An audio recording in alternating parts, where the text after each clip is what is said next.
Hi everyone, I'm Veronica and welcome back to my channel. Today, I want to talk to you about a topic that seems more and more of an issue these days.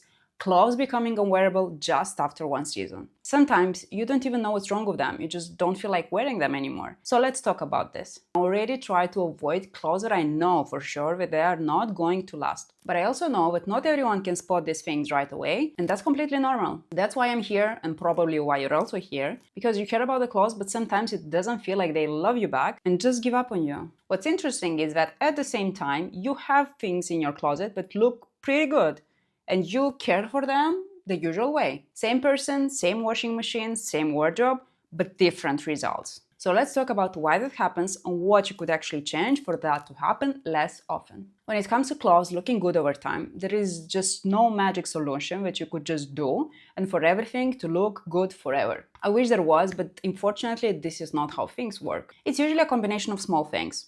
The fabric, how it's made, what happened to it before it arrives to you, and also how you wear it, how you wash it, how you dry it, how you store it, and also how often you reach for it, because all of that adds up. So instead of looking for one perfect solution, let's talk about a few things that could actually make the biggest difference. The first thing that really matters is the fabric itself.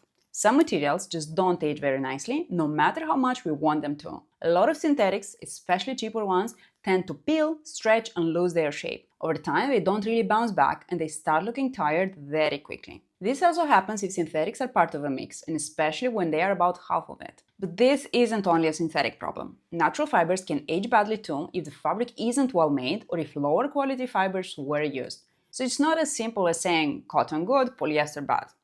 It doesn't work that way. There's also no perfect way to judge a piece just by looking at it in a shop. That's why I find real examples much more helpful, so let me show you some. This striped cotton shirt, for example, has been worn a lot.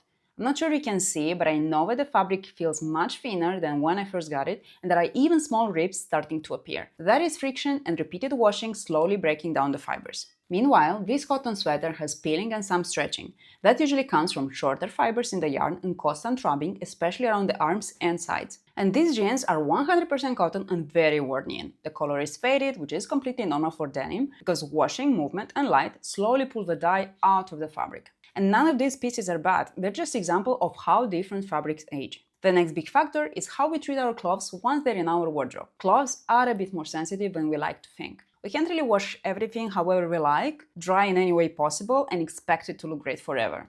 Again, this isn't how things work. But a few small habits make a huge difference. First, don't cut away the care label. I know it's annoying, but it's basically the instruction manual for that piece. If it bothers you, take a photo of it and save it in your phone. I do that and keep them all in a folder, so whenever I need it, I just go back to the photos and check how to care for that thing. So just don't throw the information away completely, save it somewhere. Second, wash similar colors together. When clothes are washed, dyes loosen in the water. That's how colors bleed or slowly lose their depth. Color catchers help a lot if you're mixing shades, so get some of them as well. Third, be mindful of how you dry your clothes. Dark colors fade much faster in direct sunlight. Whites, on the other hand, actually benefit from it because sun has bleaching properties, so you can use that effect intentionally. Fourth, turn clothes inside out and avoid overloading the washing machine. Less friction means less wear. It's just simple. Most everyday clothes don't need harsh cycles. A longer cycle doesn't mean cleaner clothes. It just means that they are getting rubbed in the washing machine for a longer time. You could also wash in 40 degrees at 100 or 800 rotation of the machine, and also just for an hour or even less, depending on how dirty clothes are. Gentle washing really helps fabrics last longer. So if you want to wash something and it's not very dirty, if it's not full of sweat, if it's not towels, if it's not something that went in contact with pets or with babies or with food or with any waste that is really damaging the fiber or it's really dirty. And as a rule of thumb, I would say if you live in a city and you have an office job and you don't sweat a lot in general as a person and the clothes are not dirty, 45 minutes, 60 minutes is enough. And sometimes it's not even about the fabric or washing. It's about how the piece fits your body and how you live in it. Clothes wear out faster, whether there's constant tension or friction.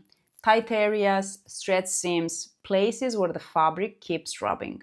And also, if you sit at the desk a lot, like if you have an office job, you'll often see wear on the back of the trousers or skirts or between the thighs. And on shirts or sweaters, the back of the arms tend to wear faster. And also, most probably you have some skin problems over here as well, because we're just sitting at the desk and our hands just move around on the table all the time. Or if you carry a bag on the same shoulder every day, jackets and coats start looking tired exactly there, like usually here, or if you wear a backpack, most probably it's on both shoulders and also at the lower back. You'll notice some rubbing on your coat or jacket or anything that you wear under the backpack. This doesn't mean the clothes are bad or that you did something wrong. It just means they're doing their job. You're wearing them. This is just normal. This is what happens. But once you notice these patterns, a lot of things suddenly make sense. And you could also know what to change. Now let's talk about overusing and rotation of clothes. Because another big thing is how often we wear the same pieces. Most of us have favorite clothes in our wardrobes. That one sweater, the jacket we always reach for, and without noticing, we end up wearing that piece again and again. But fabrics actually need rest. Because when you wear the same piece constantly, the fibers stay stretched and compressed. They don't really get a chance to recover, but they need the time to rest and get back to their original shape. Rotating your clothes, even a little, helps them keep their shape and texture for much longer. It's not about wearing things once per month. It's about not putting all the pressure on the same few pieces all the time, like every day. So keep that in mind and try to rotate your pieces. Skip a day, skip 2 or 3. Just try to not overuse them. At the end of the day, clothes don't have to look tired after one season. Most of the time, it comes down to how we choose them, how we care for them, and how we wear them in real life. And now, you don't need to change everything you do about your clothes just in this instant. But understanding what's happening already puts you in a better place and helps you understand why it happens, what could be changed, what could be adjusted, and how you could try to cooperate with your clothes and make them last longer. This makes you a better person because you start noticing things and next time you might do things a little differently. If this video was helpful, please give it a like, and if you enjoyed this, don't forget to subscribe so you won't miss my new videos. Thanks so much for watching and I'll see you in the next one.